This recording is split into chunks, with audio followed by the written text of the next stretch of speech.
I think that's probably a good segue. So we've had basically, 12 months in, you've had this opportunity come along that might have been done in 3 to 5 years, perhaps, if you'd played it safe. But yeah, we're really forced to, in that 12 months, go take that next step. We had COVID that reared its head and still sort of lingering around. We've had some other challenges in and around the brewery as well, haven't we? Yeah. Yeah, you could say that. I think that's why, Dave. Over to you, Dave. I'm just going to sit over here and drink my beer, guys. So for those playing along at home, I'm the one that causes all the issues. No. I think Jeff causes the issues, mate. Right. different podcast. He needs his own podcast. But it's very similar to me. Yeah. Completely different. Jeff needs to be on Beer with the Brewer. I think, Barney and we need Dave today. It's like Barney out of The Simpsons. I think Jeff should do the next Gabs walkthrough. I think that would be great. Moving right along. Yeah. Yeah, I guess on the back of COVID and when it hit, I guess most precarious point that a business can be in is during like capital expansion. Financially, you're in a world of hurt and you are on the edge. And then you get hit by COVID. And then we go second venue, second production site and try and open up, a lot more beer available to the people. And yeah, this is where things got a little bit tricky for us. Yeah, it did. There's been, I think when we started the Oxford Street Brewery, it was very audacious, for want of better words, to put essentially a restaurant and a brewery in an area that's surrounded by Population. A heavy dense population. Housing and things like that. Yeah, it's part of our business plan that it was the heartbeat, relationship between where we produce the product and where people can consume the product and being as transparent as we can and having that sort of relationship between the production brewery side and our restaurant sort of thing. So and I think that that's the heart and soul. I mean, I was brewing beer and making pizza every Friday. And Mum said, why don't you bring that business idea to the people? And that's what we wanted to do. And that came with challenges at Oxford Street. And we got through them. And we thought we would learn our lessons and we would do something very different and take that to this new facility. And we've run into more challenges, shall we say. On the other side of the fence. Yeah. And, but like anything, I think when it comes to these sorts of things, it's how you face the challenge. And we here at Revel, we do it with a positive outlook and a very respectful outlook on where people are coming from. We try to see everyone's point of view. And I think because of that, whilst challenges will always come, because life isn't fair, anyone who tells you that it is selling something or lying, in my opinion. So I think we will look at any challenge that we have with this facility or any other facility we have positively. And, I think, again, what I lean on is I've got a great team. Team's got, a great purpose and we all rally together and get behind each other during these really, really challenging times, personally and professionally. So I'm really positive about where things are going with this facility. And I think that's probably, we took the idea from Oxford Street and said, why don't we just make this again on a different scale? So whilst we're sitting in our literally in the brew house facility now where we're making our beer. Right behind me is our new restaurant that's currently being built as we speak.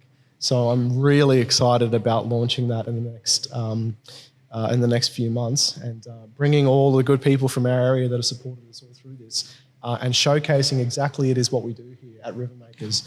We make our products and you can enjoy it. Yeah. I was just going to say it's showcasing our product, showcasing who we are, but it's also this building and facility. It's a historic building that's over 100 years old. It's been hidden away from the people of Morningside, and it's probably got one of the most extensive histories of Australian culture and also Brisbane running through its veins. It's crazy. I don't think people. So one of the little stories here is around the bloke that designed it, named August Stabavi. I I think that's how you pronounce August de Bevy? it. De Bevy. Have a bevy. Have a bevy with Belgian Makes people, total please sense. correct us. Yeah, yeah. We're looking for, and, yeah. And he's kind of like the modern grandfather of grandfather of brewing in Australia. He worked on the Carlton, the United, the Swan, the Foster's breweries. Cascade. Yeah.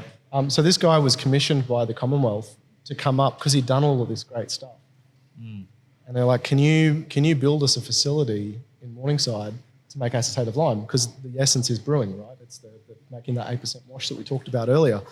And so you've got this guy that did all this stuff on the actual pillars of beer in Australia, and he's come up here and created this facility, and we're now unlocking that and showcasing it. It's really special. Yeah, and as hard as it is, you might even be underselling him there for a minute. Like, the guy is a microbiologist from Belgium. Went to school with, what's his name? Louis Pasteur. Was a lecturer at the university that he went to in France, Belgium, somewhere around there. Is that Louis Pasteur? Pasteur. So the man who invented pasteurization, a lot of, I think, immunization and viral microbiology that the world leans on so heavy right now. Learned from him, finished up his studies over there in Europe, came over to Australia, went down to Melbourne, started working in a couple of breweries, and then I think realised that some of the water supply in Melbourne wasn't all that great. They may or may not have been mixing in some sewage water into their town water supply, causing some diphtheria in town. That's a bit shit. It's going into Foster's. Cancer flavour. That's a beer style you don't want to lean into. Maybe a brewer Not didn't a lot like changes. this. Microbiological training kicks in for Augusta Bevy, realises that it's a town water supply that's causing problems with the beer, lobbies the Melbourne water body to work on their water supply, clean it up a little bit, helps solve diphtheria in Melbourne, helps get a better water supply for the brewery down in Melbourne, Foster's, I think it was at the time, and then takes that to the next step, discovers and isolates a couple of yeast strains, Australian-specific ale yeast strains, that are the backbone of brewing ales in Australia. So when we say he's, godfather of brewing in Australia and everything that he's done for the brewing industry, and it's a name that you don't really hear much about. And then, we go to war. The Commonwealth realises that we need to produce acetate of lime ourselves, tap him on the shoulder. Can you build something for us? Can you design something? Comes up with a fermentation process using sugarcane from Queensland, keeping everything together. Designs this whole fermentation process, buildings, everything, gets it going, does what it needs to do, patents it, then hands the patent back over to the Commonwealth as a gesture of good faith, saying, this is yours. Didn't hold on to it, didn't do anything. He got OB, didn't he?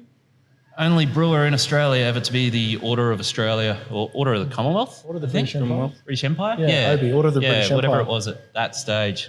Right. And design this building. Yeah, there's just so much. What a legend. They tell you not to fall in love with the building that you're Yeah. trying to run a business in or anything like that, and to stay or remove emotion from as much as you can. But once you sort of sit in a place like this, and you learn always the think history about and it the and stories. It's always, you look at the wall and you're like, wow, like that's been there for so long, and so many people have walked past that point and looked at it, stood at it, touched it, been a part of it. Yeah. There'll be people that grew up in this facility. There'll be 100%. people that lived here as their introduction to Australia. Aunts. And he was a businessman that created something of it. And you know, it would be really lovely to hear from people that may have had an experience at this site throughout the years. It would be interesting. There'd be a lot of people around Brisbane, I reckon there would be, because I mean, it literally was where migrated people after World War migrated II. to. Yeah, come in through here. Yeah, so maybe That'd that be great, wouldn't it? Augusta Bevy. Maybe that's why they call it Have a Bevy. It could be. Let's just roll with it. Anyway, sounds good. I think we're going to make a beer out of that. Anyway, got to make a beer about this guy. I think he deserves it. We'll just call it the bevy. The bevy, yeah. The bevy, simple. He's quite a good looking chap too. There's some historic photos that we might bring up on the podcast to show you. He's a good looking rooster. Yeah, kind of looks like me a little bit. Probably not. Nah. I think his son was the first brewer here too. Yeah. I think he passed the baton down, actually. Yeah, I want to say his name's Xavier or something. Yeah, Xavier. Xavier. Yep. Xavier. Yep. Yeah, so super cool history. And I think very geeky. Well, I know people are going to connect with that. Like when they come here and have a beer, it's always like if you go traveling or something, and you check out a nice brewery or restaurant or whatever. If there's some kind of story behind the place, definitely draws people in and then spreads the word when they go out and obviously tell everyone. See, definitely brewing beer here. Okay, stuff's going on. Yeah, I think beer is art and science, right? And then adding a historic overlay, it's kind of like a triangle. It's cool. It's very, very cool.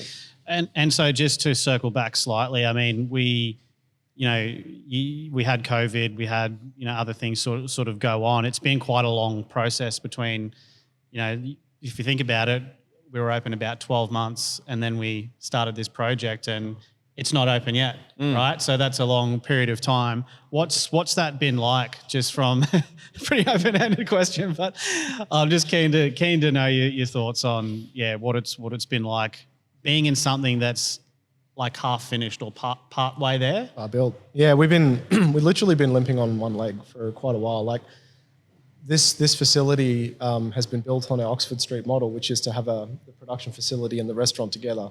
And we haven't had the restaurant for quite a while. We hit COVID challenges. We were massively in financial woes for quite a while there because of that.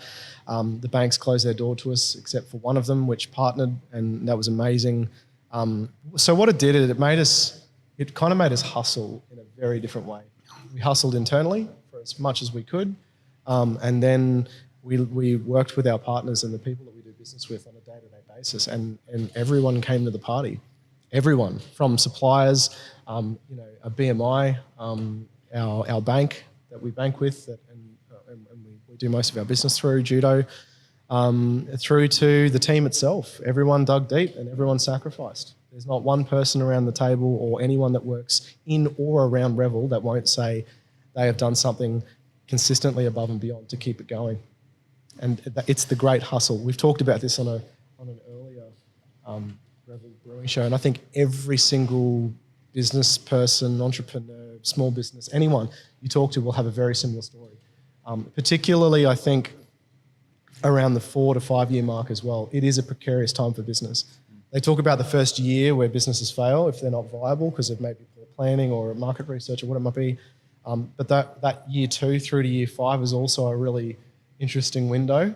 And we're following a trajectory at the moment that looks really, really solid. But then you throw in all of these little spicy bombs of COVID and financial devastation, and you've got to move. You've got to move quick.